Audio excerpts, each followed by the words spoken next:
Welcome to the Texas Secretary of State Elections Division. Good afternoon, elections.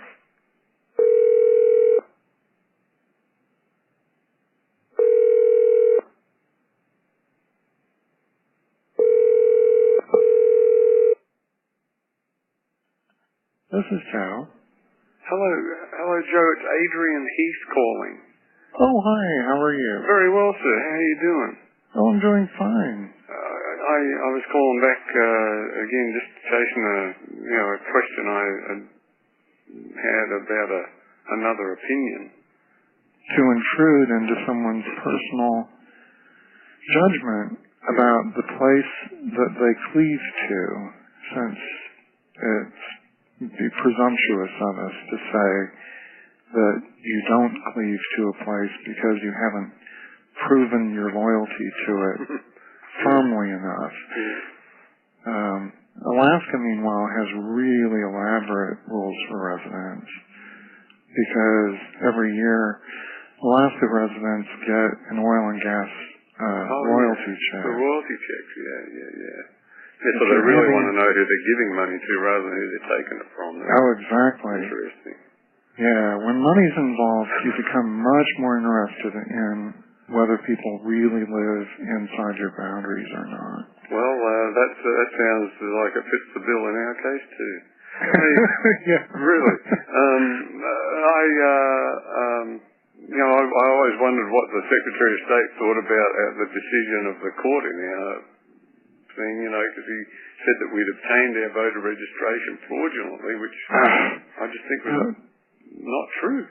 No, and that the decision was contrary to decades of court decisions about residency issues, and it was really an outlier. Basically, the way I read it was, developer is mad that their nose has been tweaked by some people who are protesting the profoundly undemocratic way that property taxes are imposed in Texas. And their embarrassment is such, and the fact that money is involved is such, that they call up their best buddy, somebody who has close political ties to them, and say, hey, Judge, we need you to make an example of these people. I really believe that myself, actually. Yeah, so utterly politically motivated, intellectually bankrupt decision that couldn't be reconciled with the way we generally view residents. Because, honest to God, what about some poor person? I mean, honest to God, what is it about you that they would say, oh, when he says that's his residence, he's just lying? Excuse me? I mean, to accuse somebody of fraud goes beyond just saying they've misunderstood, or that there's been some confusion on the law. I mean, most prosecutors won't touch a residency dispute with a 10-foot pole because they know that they're going to lose. So to go so far in a civil case as to basically say, oh gosh, developer, this is just awful. I can't believe these master criminals managed to break into this hotel and claim residence. By not only am I throwing out the election, which, excuse me, isn't there a presumption in favor of a valid election and upholding the election results? Need to be extraordinary facts in order to... I did not know that. Yeah, to just set aside an election, say say no more. Your election was tainted by the wrong kind of people.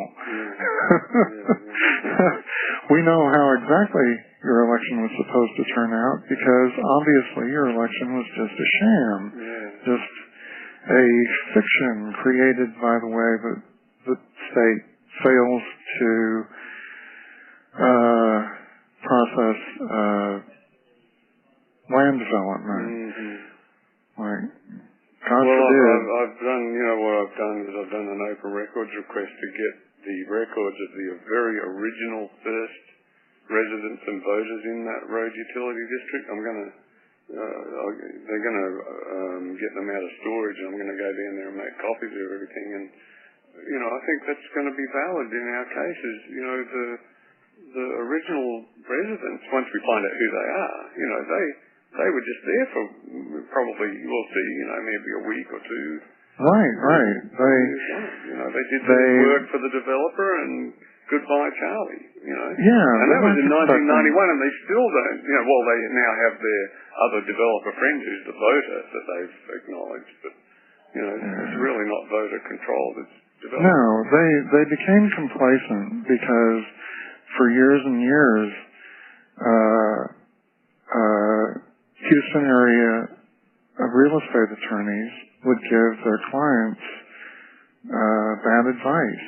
Say, don't worry a second about how you're going to finance this sewer line because all we'll have to do is have a, quote, election, unquote, and then you'll be able to do an assessment on all this commercial land. I mean, what's unusual about this particular development is that at one time it had some residential land and got rezoned for purely commercial use.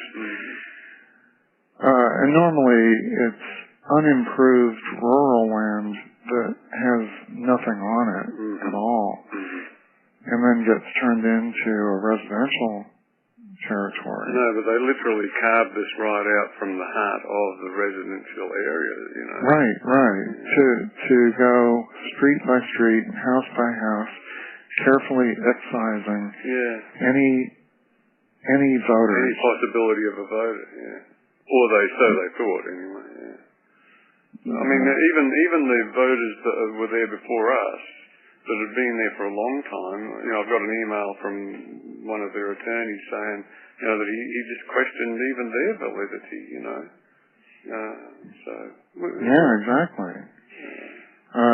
Nobody is eligible unless they give them a dispensation, Right. They're presumptively not eligible unless they've been vetted by the developer and given the okay and the secret handshake.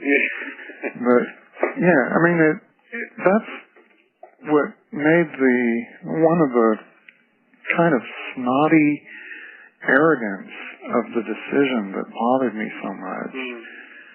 No, you're not the right sort of person. We only wanted this election to be the right sort of person election. You haven't been vetted and approved by the person who stands to win the most money out of this. And thought, dirty judge, dirty developer, dirty everybody. If you're that scared, if you create such a powerful incentive to run a dirty election, then you should ask, why are you developing that land that way in the first place? Well, the cronyism's pretty thick around here, I reckon. But, hey, look, thanks for listening to me, and for your insight. It's really appreciated. Oh, sure. And I hope things work out.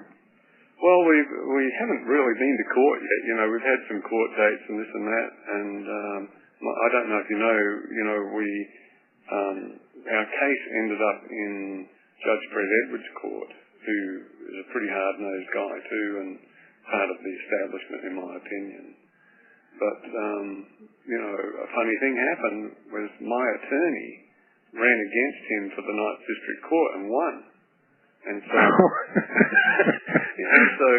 we did have a recusal hearing because he was running against him, and he wasn't my first attorney, so Judge Underwood denied it. Apparently there's something that's got to be the original attorney for recusal.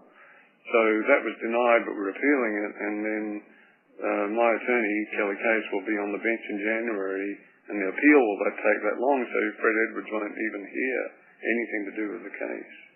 And so that's much better, I think. And, we'll see. I believe we've got a good case, and I believe we're going to prevail. So. Yeah. But I am, I'm still digging up, looking for different aspects and things to researching and that, and we're finding good stuff, I think. So, yeah. Anyway, appreciate your thoughts on that. Hey, thanks. I kept you on the phone for a whole hour, I think, so I appreciate you. Yeah, I didn't have to talk to somebody about a local option liquor election. Well, and good luck. Thanks, Mr. Calliope. I appreciate it. Oh, you too. Okay. Have a good afternoon. Okay, bye. Bye.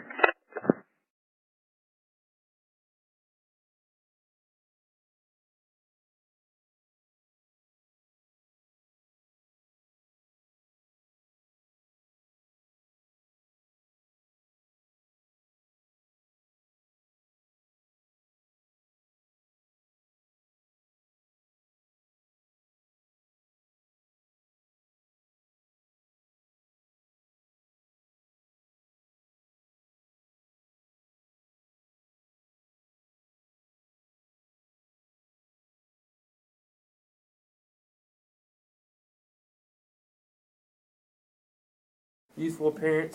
Yeah, so when you go dancing, you don't have to get carded. I'm sure one day that'll change. And no, I'm 31, so I'm a little bit older than I look. Most people say 16, so that'll be a blessing as you get older. Right, we'll see how long it lasts. My dad tells me one day I'm going to wake up and appear like I'm 40. So I tell him, well, maybe I'll be 50 when that happens. That's so right. Really won't matter. You've got one on everyone. This is Miss Suzanne Rogers and Jack Curtis and Judy Hannes and Nancy Loring. Yeah.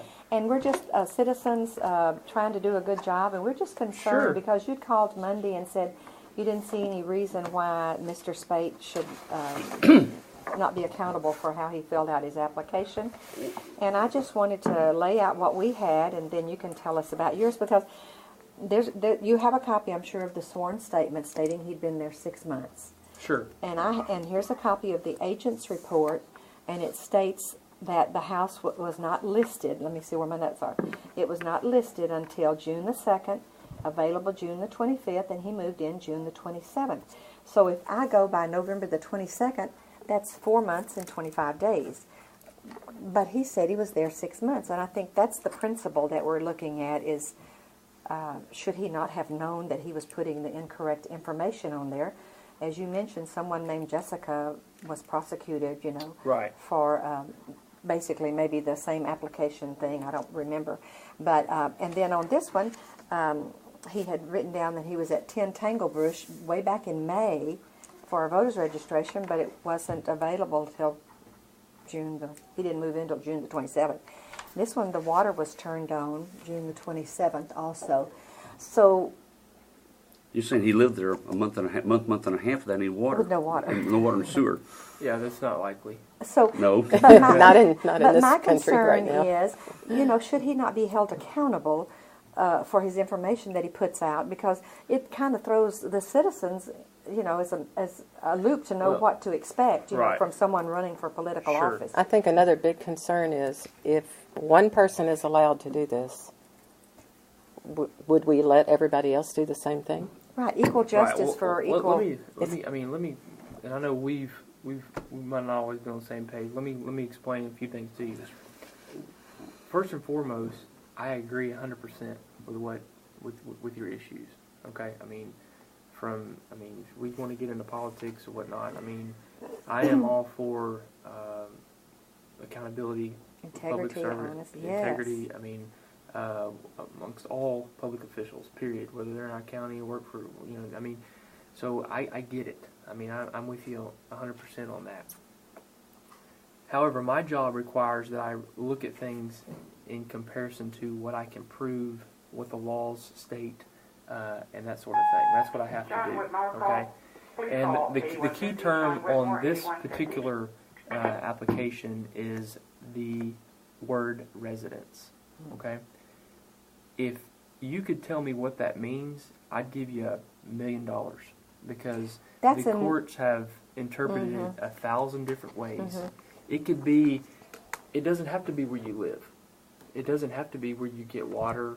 It doesn't have to be anything. It can be even based upon what we call intent, where I'm intending my residence to be, if I have some connection there. You know, we've had case law that come down to hold that to be true. It's ridiculous. I mean, but is that not the same thing that you did to Jessica? Because she did not live there 2 years, so how did y'all determine that was not her residency? Because he's got homestead exemptions in Alden Bridge, so you pay your homestead and get all of your... Right, and again, that's not indicative of what someone's residence is. It should be. So then the law needs to be changed to define what residence is. Absolutely. So is anybody going to work on that? Well, we have, through the Jessica Siegel thing, amongst others, the Attorney General's office handles a lot of this type of voter issue stuff. Yeah, I called them. Yeah, they're really the primary. They have a whole division set out to voter fraud and different things. And this issue has come up not only in our county, but probably majority of counties throughout the state. I know they had an issue in Galveston County where a judge was, similar deal. He actually ran. He won. Was elected to office. And then 6 months in, it was determined that they found that he had another house where he was actually living most of his time, but he claimed that he was living at a business or something within the jurisdiction. He got appealed. They tried to remove him from office, went all the way through the court system, and they said, no, that's where his residence was. He gets to stay. Well, and it's I just think, really weird. And I think that's what I was concerned about, too, and a lot of us residents were, because he lives in Precinct 2, and he only rented this for a year, so he can go back there and live and still sit on the Commissioner's Court. So I told the little man at the newspaper, which he wouldn't print anything in the newspaper, that I said, well, we'll have to beat him at the ballot box then. Sure. But I still think, and deep down in my heart, that if you're going to prosecute Jessica and go pick her up and put her in jail, why did we not follow through on something, because even if he has to pay a fine or something? But I can't do that. I can't just. It's like comparing apples and oranges. The amount. It was not the same. No, it's not the same. It's I not thought the same she claimed at all. residency for 2 years. Right, she did. And what did y'all prosecute her on? Okay, Nancy, look, we've gone back and forth on the phone. Either you're going to let me explain, or the meeting's over. Okay, I want to try to explain the difference, but you don't give me any opportunity to talk. At me as a senior citizen, think, if I don't say that right away, then I'll forget it. So I apologize. I want y'all to have your forum, and I want everyone to talk, but I need to be able to explain the differences. Okay, you're not an attorney. Okay. Well, what exactly is the difference then between her and him? The biggest difference is, would it have mattered? Okay, would it have mattered had he been right or wrong? Okay, and again, we're dealing with the fuzzy issue of residence. Okay, she was down in Harris County, lived in Harris County down in Houston. Okay, and claimed that she lived up here. All right, and I don't have it in front of me. I brought his timeline, but if she lied in order to be in order to qualify to run, she had to lie. She said she lived here, or she had a residence here. She said she had a residence here. Okay. Then again, you don't have to live in the I understand. Yeah. I understand. Okay, but that's what she claimed. If she wouldn't have lied on her application, and it's by like 6 months difference at least on what she put down, she would not have been eligible to run. Okay? One thing is different about this application is that even if he had put 4 months, or 3 months for that matter, actually 2 months, he could have put 2 months in district or precinct he would have still been eligible to run for office. He would? Yes. Okay? And I have confirmed this more ways than I know how, but basically it breaks down like this. Okay? May 10th, 2011, he signs his lease application, and I have that here. I don't know if y'all have that. This is his lease, or this is his actual lease. But he signs a lease application, okay, for the 10 Tanglewood. All right? May 11th is when he actually signs the lease, okay? Which is to start, he signs the lease May 11th, and the commencement date is June 1st, 2011. Okay? Through June 1st, 2011. This is not accurate information. Okay, this is something that he's pulling off of HAR. I mean, it's not accurate. Well, they've typed it in. Why wouldn't it be accurate? Maybe at one point when they typed it in it was, but it was not updated to reflect the actual lease. Well, when I went to the villager, the little man there said that he was waiting on the contract to come, and it came later. So I don't know. From Neil to Blair and Neil. Okay. See, that's the thing. I don't operate on conspiracy theories. Okay, I'm looking at black and white facts, what I can prove in a courtroom, because courtroom doesn't revolve around conspiracy theories. So I can't put you on the stand and say, Nancy, why don't you tell us about what you think happened? I can't do that. That's not how our system works. But we're not even thinking whenever, and we're not, and the residency thing you've brought up. But I think it's more important that he has signed it and had it notarized that he'd been there 6 months. I think that's being dishonest. He said he had the residence for 6 months, not that he lived there. It's what you're, correct. I think what this gentleman said. But how could he? It wasn't even available till June the 2nd, even though he put May the 11th on here. He still had at least. Right. He had a lease agreement, and under the law, that would probably get him to where he needs to be for residency. We're not talking about where the person goes to bed each night. It's terrible. That law does need to be changed. It's ridiculous. It causes us more headache. Fraud. It's fraud. It is fraud, because nothing prevents someone from doing exactly what he did, which was to come in, rent a house, or even attempt to rent a house, and run for office in that. It's ridiculous. And you shouldn't be having to deal with this. No, you should have the law changed. Trust me. I mean, it's wasting his time and the county's money. If I could go and draft the law myself, I would. I mean, and we have our voice has been heard. Like I said, other counties this round have struggled with this problem. And eventually, I do foresee it changing. What can we do when we leave here to start the process of change? You can call your legislatures, Kevin Brady. You can call Tommy Williams. You can call. I mean, your legislatures need to be. But let me tell you though, they're not in jumping up and down to change this law. Okay, you have to understand, because a lot of the people that you would be thinking would change it, the votes that you need, they are running for office based upon doing the same thing. It's ridiculous. I mean, so that's why it hasn't happened as quickly as it should have many, many years ago. This has been a problem for a long time. Do you see it ever getting corrected? Well, you know, again, I hope, I mean, with people, you know, and I don't want to get my personal preference, but with people like the Tea Party system, where you have some people in that are not career politicians that want to do the right thing, that's what it's going to take. I mean, but anyone who has benefited from this fuzziness is not going to jump up and down to change it. And that's unfortunate, and it's been like that for... I was told that by our attorney one time, and he told me, he said, something was said about the law, and he said, well, who makes the law? He said, a lot of times these lawmakers will make the law and put little things like this in it so that they are allowed to circumvent it. Yeah. Because and he said it don't really pertain to them. It's easy, because maybe like in his precinct where he lived, precinct 2, the commissioner is Doyle, I think. I mean, he saw the opening of Ed Chance leaving. Okay, well, he wants to run for office and be a commissioner. Well, what's the only alternative he can do? Well, he just has to go in and rent a place, or make some attempts to rent, and guess what? He gets to be on the ballot. Okay, it's ridiculous. Okay, it's not justice that is not evenly spread out. No, it's not.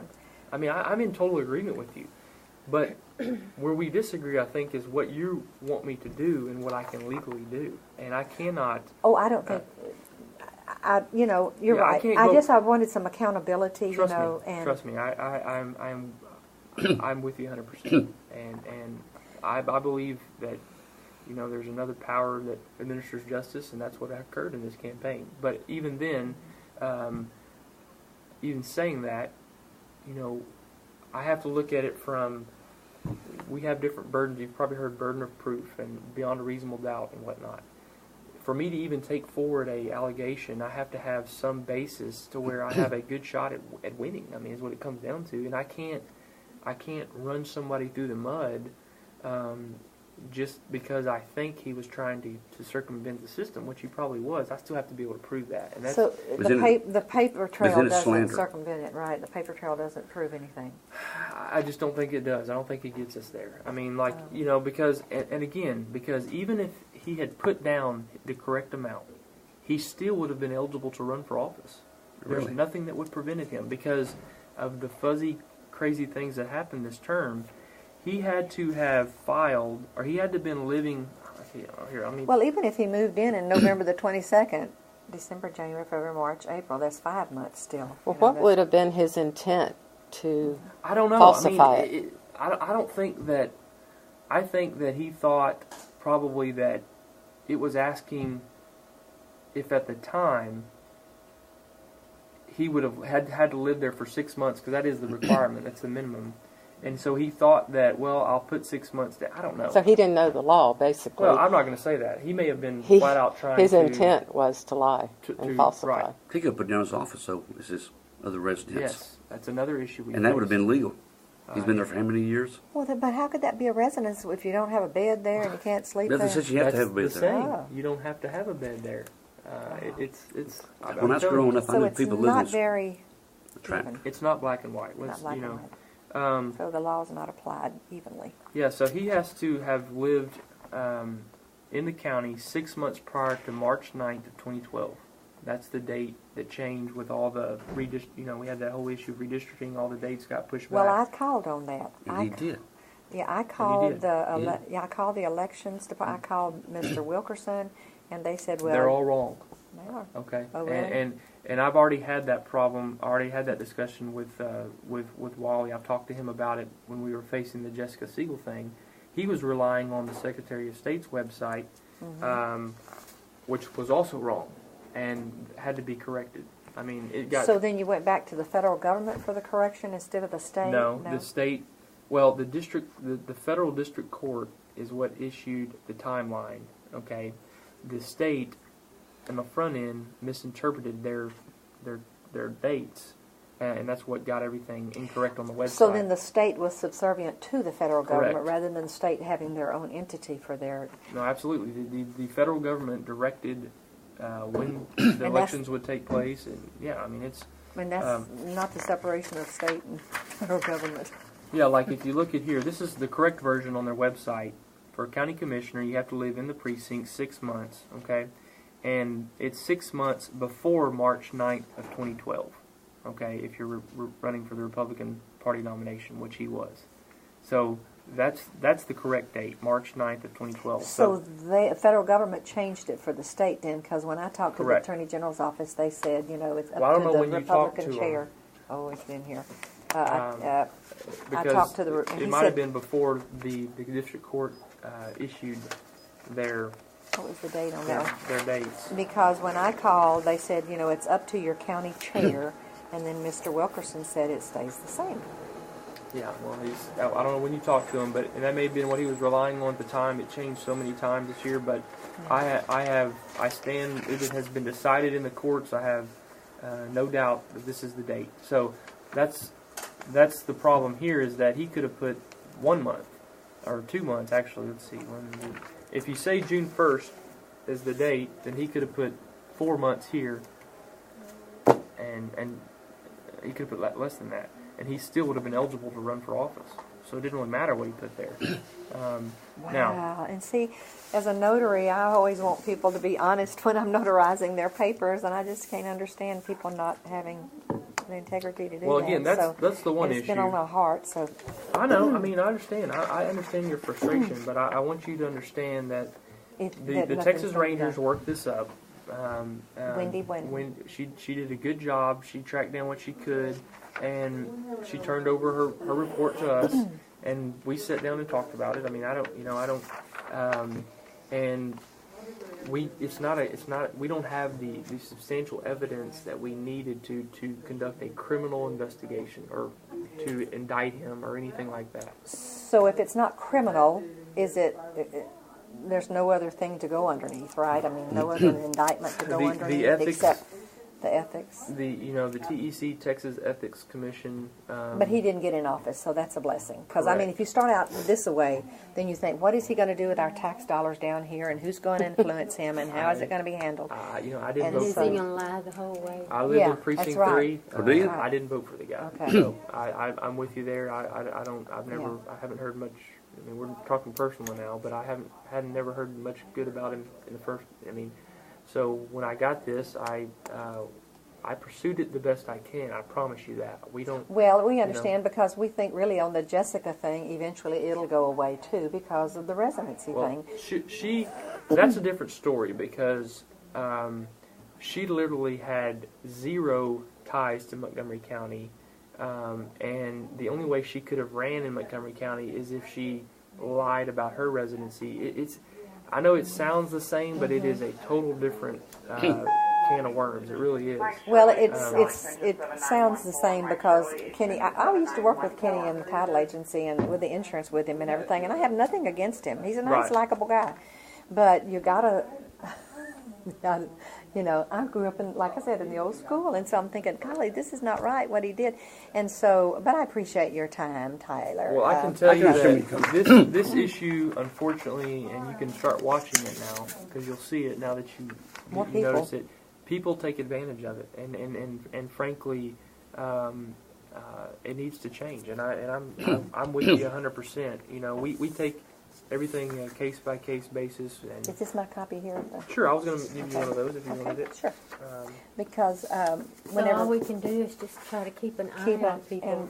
and vote people. Well, It won't do Yeah, any vote good. We people got to in that start are calling honest. You the know, Brett- representatives. Brett, yeah, I mean that's number This one. is the law key. needs to change. The second thing is So long. we will, even though it's really not an easy thing to do, we will continue to monitor these types of complaints. Well, If and we when get- they come up, yeah. Brett Ligon has. Trust me, we have prosecuted more public officials and whatnot in his 4 years of office. We're not scared to do that, but at the same time, we take an oath that we will do that only in cases where we feel confident that a crime has taken place that we can prove. And that's the standard we have to go by. If I could just go at him and have him pay a fine or whatnot, I would. But that's Well, just not. and if you see him sometimes, because I don't work with him around by him anymore, but just say, Kenny, the next time, be honest on pay attention to what Sure. you're signing, Sure. But you can't say that either. He probably won't. Again, that's slanderous. No, just to be honest on, no, not really. That's a fine line. No, No, just it's to be honest with you. it's frustrating. Yeah, And because creates it gives more us a work for mixed us. signals to the to the residents I and to know. the taxpayers. I know, and a lot of people, they don't necessarily understand, what all goes on, but it's difficult, and